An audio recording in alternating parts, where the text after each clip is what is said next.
All right, good morning. I want to take a minute and talk about descents. All right, so for those of you who know my whole little climb your mountain as a metaphor for life, I tell you there's 3 elements to climbing your mountain. Number 1, you got the prep phase. Super important because you have to go ahead and make sure you have your equipment, skills, knowledge, network, abilities, all those kind of things to get you started on the journey. It's not necessarily going to guarantee you finish. There's things along the way you got to develop. The next part is the ascent. That's the climb itself. You set a goal, you start setting those sub goals so that you know when you're getting closer.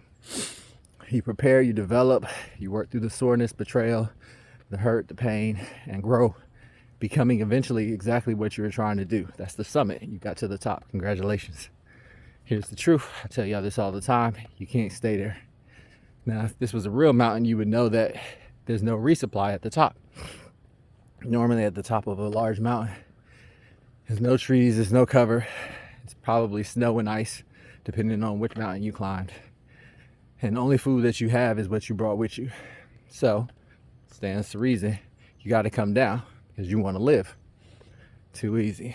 All right, so let's talk about going down. Here's the reality of going down. Number 1, going down is always faster than coming up.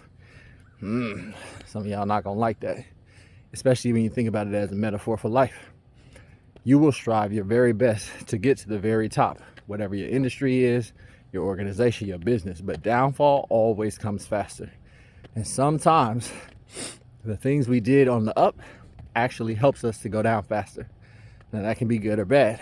If I was talking about real climbing, setting up a route with ropes and pulleys, that would be helpful to get off the mountain. Storm's coming, you want to get out there as soon as possible.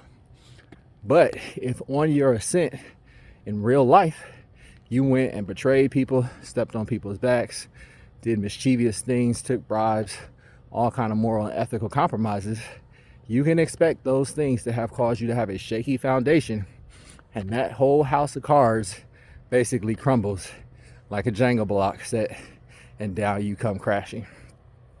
And great is the fall.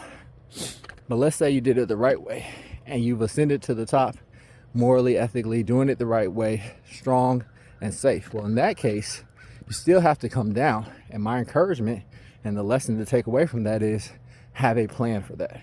See, I talk about the descent because it's inevitable. No matter what, at some point, we're all going to be too old, too slow, not as smart as we were before. Somebody's new technology will surpass us. We can create whatever is the newest, greatest thing today. Somebody's coming for you, like right now. Somebody's running, somebody's stretching, somebody's waking up earlier, somebody's putting out more content, somebody's developing something that's going to take your place, that's going to make their mountain bigger. Don't feel bad about that. Like, that's life. You, barring the Lord's return, are going to die. And somebody's coming after you. So the better way to ensure this thing that you're building lasts longer is to create a legacy to pass on. So really, when we talk about descent, we're talking about succession planning and we're talking about legacy leaving. I want to leave a legacy and I want to plan for the person who's going to take over after me. And I want to do that from the beginning. Now, that's not my focus when I'm climbing, but I'm definitely looking and trying to identify people who can come along and be a part of what I'm doing, who are going to see what I'm doing and say to themselves, yes, and I'm going to get to know them and trust them. And eventually, if everything goes well, hand over the keys to the kingdom and they're going to take it from there. And that's the real encouragement, right? Like, so I might be too old, too slow, physically not what I was when I was growing up. But here's the truth. And I guarantee you this is the truth. My kids are coming. I got 4 of them. My oldest is being groomed right now. Whatever I become, he gets the first crack at it. My daughter is being groomed. My 2 other sons are being groomed. Why? Because I know that my legacy is going to live on past me through them. And guess what? Lord willing, they're going to have some kids of their own. And my grandkids are going to carry on the legacy, the Lloyd name. So whatever your last name is, whatever it is that you're building, that's how you really prepare for the descent. If I'm doing it the right way, it actually springboards the next mountain that I climb. And here's the final part of this whole descent piece. When you start going downhill, if you've ever run down hills, you know that you start picking up speed. You're going faster and faster. And sometimes it can feel out of control. But if life is a mountain range, then when I come out of that downhill, I can actually use that energy to start getting halfway up the next hill so that I'm already partially uphill before I even have to start actively working on it.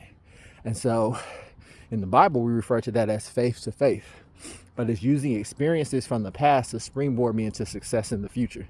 I'll say that again because that's money.